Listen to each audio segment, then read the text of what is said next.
'yan uwa tabbas ba za a taɓa karɓar ibadarka ba, sallarka, ayyukanka wanda duk suka shafi ibada ce wadda za a yi a wajen Ubangiji muddin kana tattare da janasa a jikinka.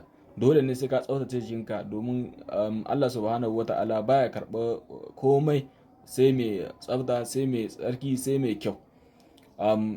Wannan littafi za mu fara darasin shi a farko shine wannan littafi na fiqh. Na farko at-tahara. Al-tahara sharɗin lisihat al-salah. Al-tahara min al-iman. La tuqbal al-amal illa bil tahara.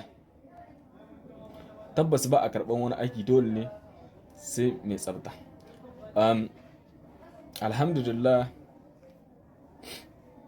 Al-tahara. Mene ma'anar al-tahara? Al-tahara hiya izalat al-hadas al-najis min al-bada wal malabis wal makan. Al-tahara na nufin cire duk wani janasa na jiki ko tufafi ko wuri ko wanda zai iya shafar ibada, shine ma'anar al-tahara. Nau'i na farko taharat al-hadas, ma'ana cire janasar ibada, ma'ana shine alwala, wanka, taimama. Domin taimama shine ke canza alwala ko wanka, amma har idan babu ruwa.